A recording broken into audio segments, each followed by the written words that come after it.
Hello दोस्तों, कैसे हो? आपका स्वागत है त्रिपाण स्टडी सेंटर में। आज जो हम करने जा रहे हैं क्लास 12th NIOS बोर्ड का जो है गृह विज्ञान यानी होम साइंस चैप्टर नंबर 10 पारिवारिक संसाधन प्रबंधन यानी फैमिली जो है हम कैसे संसाधन का प्रबंधन कर सकते हैं, मैनेजमेंट ऑफ रिसोर्स को। तो इस विषय में हम चर्चा करेंगे, जानेंगे।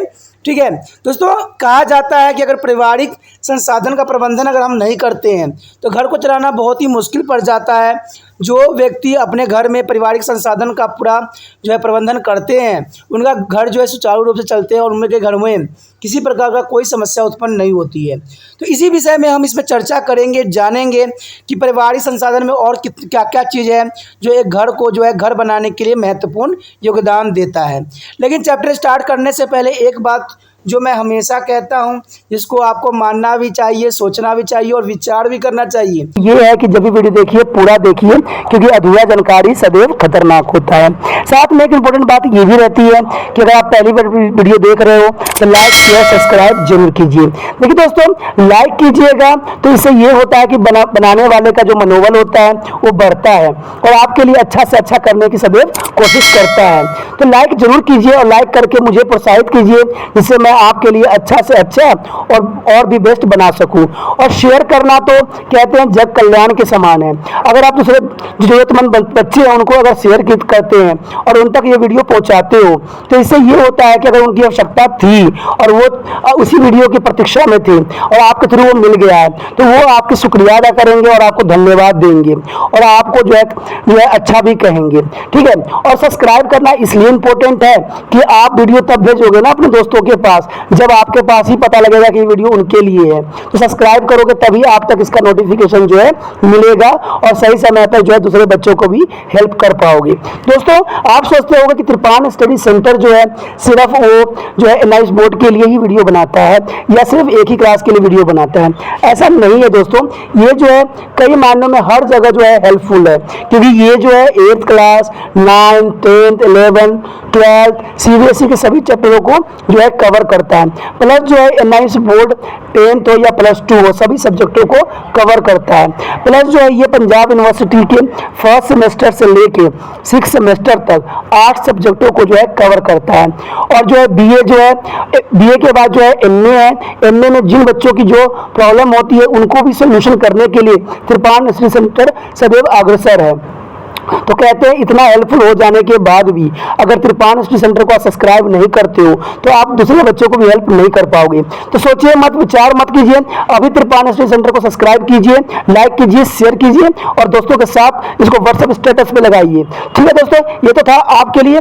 अब देखते हैं हमारे आज सिलेबस में क्या है। आगे जो हमारे समक्ष है प्रबंधन में प्रेरक का कारक, यानी देखिए प्रबंधन में प्रेरक कारक, आखिर प्रेरक कारक कौन कौन से हो सकते हैं ये जानना हमारे लिए बहुत ही इम्पोर्टेंट है। यहाँ पर एक डायग्राम शो करके आपको दिखाया गया है कि कौन कौन जो चीज़ हो सकती है प्रेरक का कारण बन सकती है। ओवर नीड्स, ठीक है, what do we want, goal, how to achieve our goals, aims, objective. देखिए दोस्तों, ये चीज़ें जो होती है बहुत इंपॉर्टेंट होती है कि आपका गोल क्या है, आपकी ज़रूरतें क्या है, आप क्या अचीवमेंट करना चाहते हो।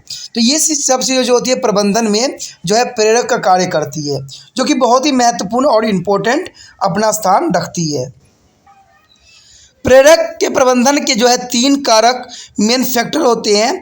एक तो होते हैं मूल्य, दूसरा होता है मानक, तीसरा होता है लक्ष्य। देखिए दोस्तों, जब तक ये तीनों चीज़ें आपके समक्ष नहीं रहेगा आप अपने लक्ष्य को प्राप्त करने में सक्षम भी नहीं हो पाओगे। सबसे पहले हमारे समक्ष आता है मूल्य।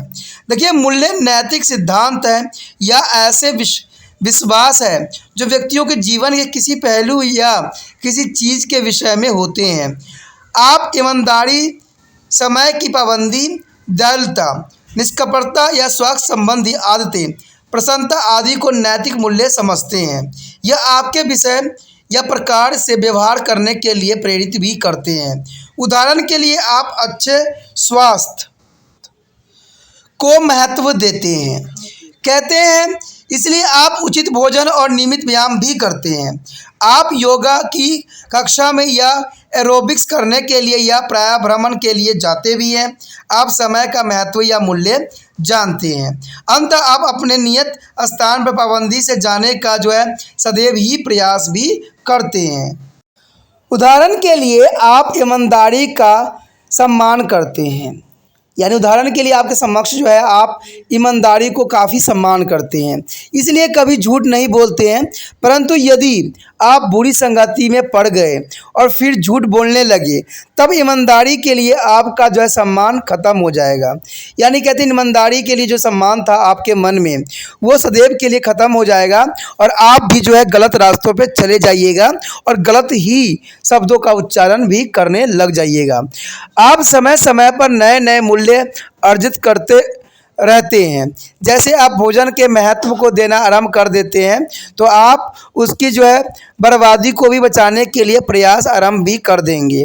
आप आत्मनिर्भरता को सम्मान देना चाहेंगे और इसलिए आपने कार्य स्वयं ही करना चाहेंगे। यह न केवल आपको आत्मनिर्भर बनाएगा, बल्कि आपके कौशल की जो है परिष्कृत करेगा और आपको जो है प्रोत्साहन भी देगा। आपने देखा कि आपके मूल्य आपके कार्य में किस प्रकार जो है सहायता करता है और आपको जो है सक्षम भी बनाता है।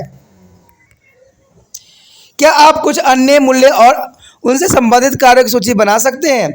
उसके पश्चात हमारे समक्ष है मानक। आखिर मानक होती क्या है? देखिए, मानक गुणवत्ता का एक स्वीकृति उत्तर है। इस प्रकार यह मूल्य का एक मापदंड है जो व्यक्तियों को कार्य करने के लिए प्रेरित करता है ताकि उसे वांछनीय संतुष्टि प्राप्त हो। देखिए दोस्तों, कोई भी कार्य हम करते हैं उसको संतुष्टि प्राप्त करने के लिए करते हैं और अपनी आवश्यकता को पूरा करने के लिए करते हैं, तो ये चीज़ें जो होती है बहुत ही मान्य भी रखती है। जब भी हम कोई कार्य करते हैं तो हम अपनी कार्य क्षमता की किसी मानक के अनुसार भी नापते हैं। जब हम कोई कमरा साफ करते हैं तब हम यह सुनिश्चित करते हैं कि प्रत्येक वस्तु अपने स्थान पर हो, उसकी जो है झाड़ पोछ की गई हो और उसे जो है चमकाया भी गया हो, फर्श झाड़ व पोछा गया हो आदि। कोई भी कमरा तब तक साफ नहीं है जब तक सभी कार्य न हो गया हो। कुछ मानक स्वयं बनाए गए होते हैं, जबकि अन्य मानकों की अपेक्षा भी की जाती है। यह हमारे समुदाय या परिवार द्वारा हमसे उनको करने की जो है अपेक्षा भी की जाती है। अंत कुछ मानक लचीले भी होते हैं, जबकि कुछ अन्य कड़े भी होते हैं। आपने यह भी देखा होगा कि एक ही कार्य के लिए किन्हीं विशेष परिस्थिति व समय में कुछ विशेष मानक निश्चित होते हैं। आइए एक उदाहरण देखें। आपकी माँ बाजार जाकर ताज़ी सब्जियां को प्रतिदिन स्वयं लाना पसंद करती है, किंतु यदि वह किसी दिन बाजार जाने में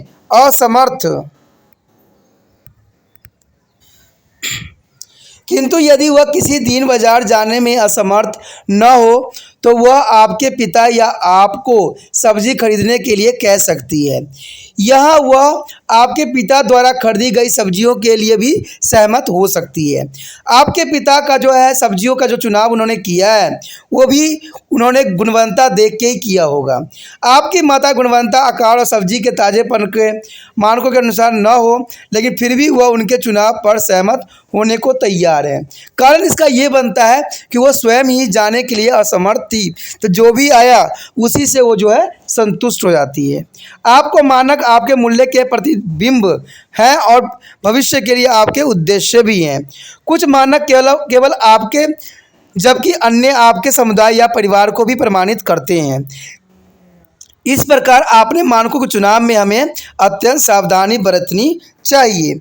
उदाहरण के लिए जब हम स्वच्छता को अपना मानक रखते हैं तब हमें न केवल अपना घर स्वच्छ रखना चाहिए बल्कि घर के आसपास के स्थान भी स्वच्छ रखना अत्यंत आवश्यक होता है। हमें अपने घर व समुदाय के लिए एक से ही मानक रखने चाहिए। घर से गली में कचरा फेंकना आपका स्वच्छता का मानक नहीं है। तो ये बातें तो आपको जानते ही हो कि घर से बाहर जब कचरा आप फेंकते हो, कहीं भी गली मोहल्ले में कचरा फेंक के आ जाते हो, तो ये मानक नहीं कहलाएगा, ये अशिष्टाचार कहलाएगा, अस्वास्थ्य के प्रति अजागरूकता कहलाएगा। तो ये चीज़ें जो होती है किसी भी विद्यार्थी के लिए अत्यंत आवश्यक मानी जाती है। उसके पश्चात हमारे समक्ष जो है लक्ष्य। दोस्तों लक्ष्य के बिना जो है आप कुछ भी जीवन में हासिल नहीं कर पाओगे। कहते हैं लक्ष्य जीवन में आपके उद्देश्य हैं। अपने राष्ट्रीय मुक्त विद्यालय शिक्षा संस्थान के पाठ्यक्रम में प्रवेश लिया है, क्योंकि आपका उद्देश्य कक्षा 12 का जो है प्रमाण पत्र प्राप्त करना है। नहीं, आप अपने लक्ष्य की प्राप्ति अपने मूल्य मानकों और संसाधनों की सीमा में करना चाहेंगे। लक्ष्य शब्द की परिभाषा इस प्रकार भी दिया जा सकता है कि लक्ष्य हमारे उद्देश्य हैं जिन्होंने हमें प्राप्त भी करना चाहते हैं और जिनके लिए हम कार्य भी करते हैं। इस प्रकार लक्ष्य हमारे मूल्य, जरूरतें और इच्छाओं को भी पैदा करते हैं। तो ये चीज़ें जो होती है बहुत ही इम्पोर्टेंट और मायने भी रखती है। हम अपेक्षा करते हैं कि इन लक्ष्य को पूरा करके हमें जो है उपलब्धियां, प्रसन्नता और संतुष्टि की अनुभूति अवश्य होगी। जैसे हमारे मूल्य व मानक समय के साथ बदलते रहते हैं, हमारे लक्ष्य भी बदलते ही रहते हैं। कुछ लक्ष्य अन्य की अपेक्षा जल्दी व सरलता से प्राप्त हो जाती है और कुछ लक्ष्य कुछ ही मिनटों में, उदाहरण खाना पकाना, कुछ घंटों में कमीज की सिलाई, या कुछ वर्षों में डिग्री कोर्स की पढ़ाई, घर बनाना, बैंक में पैसा जमा करना प्राप्ति हो जाती है। कई बार कुछ लक्ष्यों को छोड़ दिया जाता है क्योंकि वह पहले ही प्राप्त हो जाते हैं। उदाहरण के लिए यदि आपने अपनी स्कूल पढ़ाई पूरी कर ली है तो इसके स्थान पर डिग्री कोर्स के लिए कॉलेज की पढ़ाई का एक अतिरिक्त लक्ष्य इसमें जुड़ जाता है। क्या आप इस प्रकार के कुछ अन्य लक्ष्य को विषय में सोच सकते हैं जो इस चीज़ का जो है साफ शब्दों में जो है परिभाषित कर सके? इसमें कहा गया है कि लक्ष्य को अच्छी तरह से समझने के लिए आइए रीमा, महेश और सानिया का उदाहरण देखें, जो स्वास्थ्य के महत्व देते हैं। अंततः इनके लिए उन्हें दौड़ने, एरोबिक और योग की कक्षाओं में प्रवेश लिया है। उन सबका मुख्य लक्ष्य है और वह और अच्छा स्वास्थ्य बनाए रखना चाहते हैं। परंतु रीमा प्रतिदिन आधे घंटे ही दौड़ती है क्योंकि उसका लक्ष्य संभवतः कुछ समय में ही विशेष मात्रा में वजन घटाना भी है। कहते हैं कि महेश योग का अभ्यास अपनी दम्मे की बीमारी के कमर के दर्द से सुधार लाने के लिए कर रहा है। सानिया जो है एरोबिक का अभ्यास अपना बल का समर्थन बढ़ाने के लिए दुबले पतले व छरहरे बनाने से उचित वजन बनाने रखने के लिए कर रही है। व्यायाम करने के अलावा ये तीनों मित्र शायद अपने स्वास्थ्य में सुधार के लिए संतुलित आहार, पोषक व पूरक आहार, विटामिन और टॉनिक भी ले रहे हैं। अंततः स्वास्थ्य के लिए एक बड़े लक्ष्य के लिए उनके कुछ छोटे छोटे लक्ष्य भी हो सकते हैं। इस प्रकार आपने सीखा कि मानकों के साथ आपके लक्ष्य और मूल्य मुख्य कारण है कि आप अपने दैनिक जीवन में प्रबंधन के विषय में भी सीखे व जाने। ये आपके लिए अत्यंत आवश्यक भी मान्य रखता है। उसके पश्चात हमारे समक्ष है निर्णय प्रक्रिया।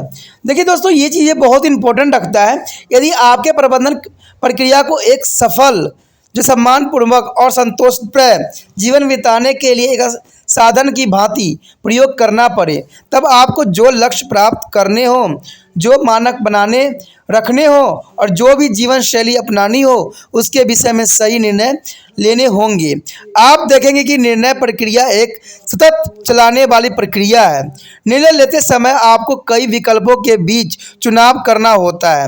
विभिन्न विकल्प पर विचार विमर्श महत्वपूर्ण होते हैं क्योंकि तब आप निश्चित होते हैं कि आप सही कार्य कौशल अपना रहे हैं और अपने कोई भी ऐसा पहलू नहीं छोड़ा है जिससे आप धन, समय, ऊर्जा की बचत कर सकते हैं या जो भी सामाजिक भावनात्मक रूप से आपके लाभ पहुंचा सकती है। अंततः यह अत्यंत आवश्यक है कि आप सही निर्णय लेना सीखें ताकि आप समस्याओं का जो है समाधान कर सकें या किसी लक्ष्य तक पहुंच सकें या किसी भी स्थिति का जो है सामना भी कर सकें। निर्णय लेने का क्या अर्थ है? आप निर्णय प्रक्रिया की परिभाषित इस प्रकार दे सकते हैं कि कई विकल्पों के बीच एक सही कार्य प्रणाली का चुनाव ही निर्णय होता है। देखिए दोस्तों, कई विकल्पों के बीच एक सही कार्य प्रणाली का चुनाव ही निर्णय होता है। तो आप समझ सकते हो कि कई विकल्पों के बीच एक सही कार्य प्रणाली को ही चुनाव ही निर्णय कहलाता है।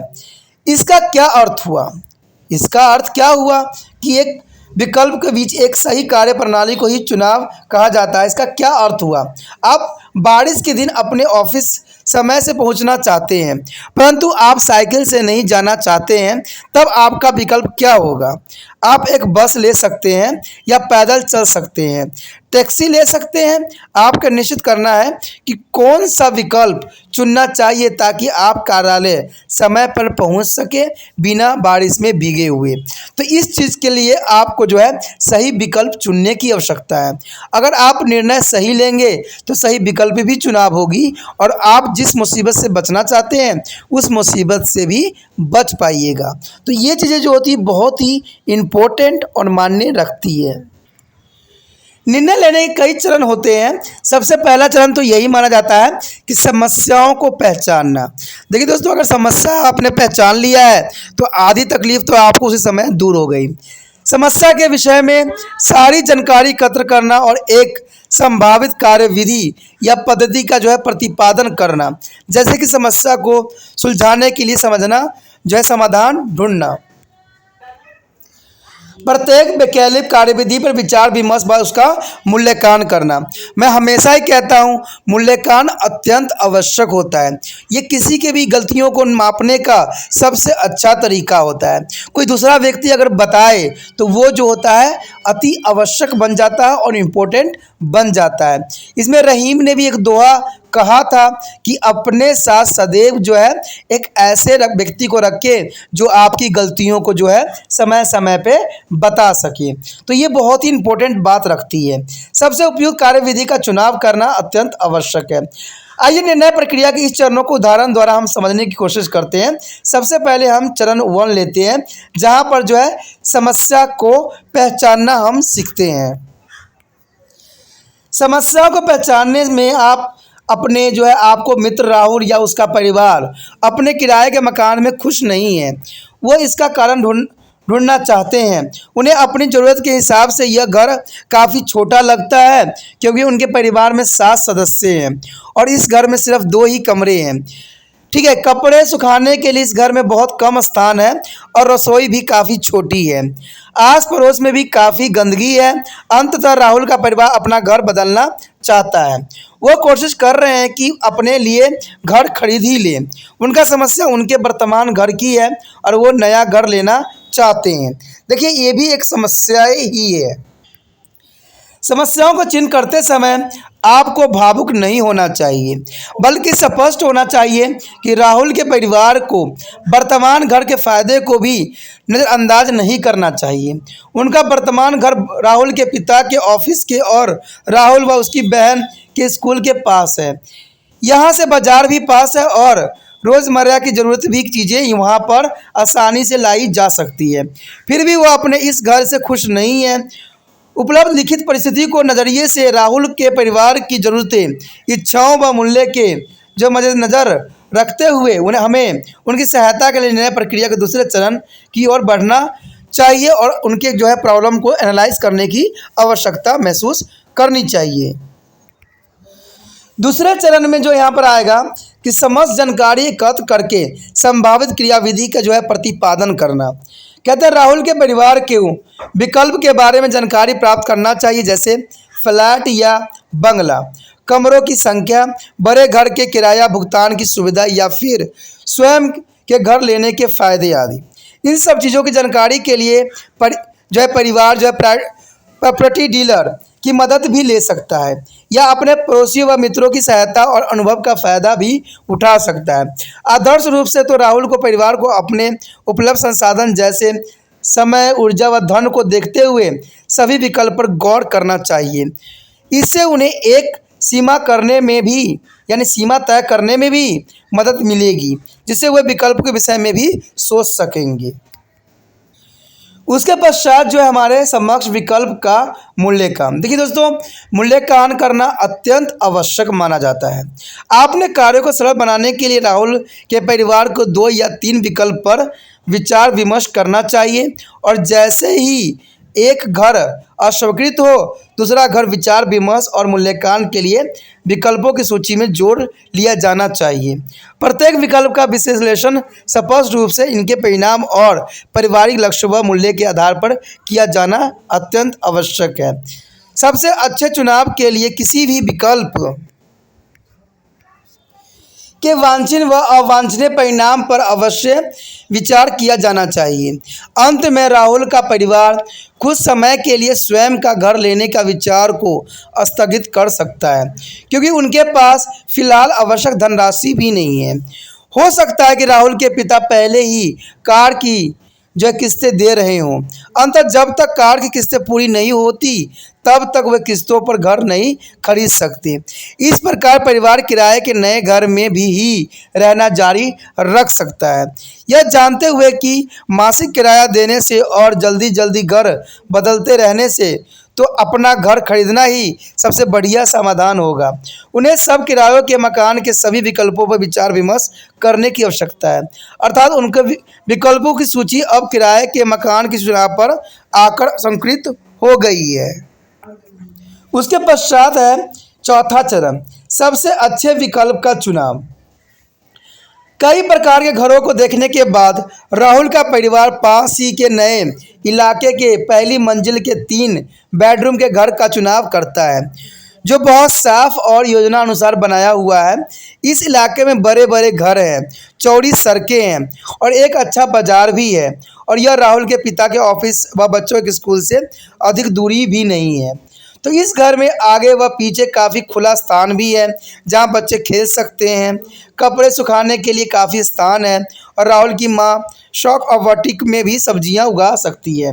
इसका किराया भी उसकी सामर्थ्य के अनुसार ही है, और राहुल के पिता आशा करते हैं कि कार का ऋण चुकाने के बाद वह शीघ्र ही इतना पैसा बचा सकेंगे कि वह अपने स्वयं के घर के लिए आरंभिक भुगतान करने के बाद शेष राशि का आसान किस्तों में भुगतान भी कर पाएंगे। इस प्रकार अब राहुल का परिवार अपने नए घर में बेहद खुश और जो है खुशहाली जीवन बिता रहा है। इसी के साथ जो है दोस्तों हमारा टॉपिक आज खत्म हो रहा है। ठीक है, अगर आपको अच्छा लगा तो लाइक शेयर सब्सक्राइब जरूर कीजिए। अगर पहली बार अगर आप मुझे देख रहे हो, पहली बार मेरे चैनल पे आए हो, तो सब्सक्राइब करना आपका फर्ज बन जाता है। सब्सक्राइब करने से ये होगा कि जो भी मैं आप क्लास के रिगार्डिंग कोई भी वीडियो डालूंगा उसका नोटिफिकेशन जो है समय समय पर आपको प्राप्त होता रहेगा। अगर सब्सक्राइब नहीं कीजिएगा, अगर आप दोबारा से तिरपान सेंटर पर आने की कोशिश कीजिएगा तो वहां पर आप तिरपान लिखिएगा तो जो है वो तिरपस कर देगा। ठीक है, जो आप गूगल पर सर्च करोगे तिरपस कर देगा, जिससे वजह से आप जो है मेरे वीडियो का जो है फायदा नहीं उठा पाओगे। तो सोचिए मत, विचार मत कीजिए, सब्सक्राइब कीजिए। आप सोचते होइएगा कि मेरे जो एग्जाम खत्म हो जाने के मेरा क्या जरूरत है तिरपान स्टडी सेंटर से। ठीक है, तो इसलिए सब्सक्राइब नहीं करने की सोचिएगा, लेकिन दोस्तों ऐसा नहीं है। तिरपान स्टडी सेंटर जो है बहुत हेल्पफुल है, क्योंकि ये जो है आपके 8th class 9th 10th 11th 12th जो आर्ट्स के सब्जेक्ट को कवर करता ही है, प्लस जो है ये NIC बोर्ड के जो है 10th प्लस 2 को भी कवर करता है। साथ में BA जो है फर्स्ट ईयर से लेकर 6 सेमेस्टर तक बच्चों के लिए ये अग्रसर रहेगा आर्ट्स सब्जेक्ट में। तो सोचिए नहीं, विचार नहीं कीजिए, काफी जो है तिरपान स्टडी सेंटर का फायदा ही फायदा है। ठीक है, अगर आप मुझे प्रोत्साहित करोगे तो आपके लिए मैं तरह तरह के वीडियो बनाऊंगा जो आपको फायदा पहुंचाएगा। एग्जाम के तौर पर मैं आपको जो है पेपर भी आपको सोल्यूशन करके दिखाऊंगा जो आपके लिए फायदेमंद रहेगा। अगर नहीं सब्सक्राइब कीजिएगा, मेरा मनोबल घटेगा, तो हो सकता है कि आपको फिर दोबारा मैं नया वीडियो बनाऊं और आपको फायदा ना पहुंचाऊं। तो अभी भी नहीं सोचिए, मेरा जितना आप फैलाइएगा, जितने दूसरे बच्चों के साथ शेयर कीजिएगा, उतना जो है मैं आपके लिए कार्य करने में अग्रसर रहूंगा। ठीक है दोस्तों, इसे सोचिए मत, विचार मत कीजिए, अभी सब्सक्राइब कीजिए और अपनी व्हाट्सएप स्टेटस पे लगाइए और दूसरे बच्चों के साथ भी शेयर कीजिए। ठीक है दोस्तों, अपना ध्यान रखना। बाय।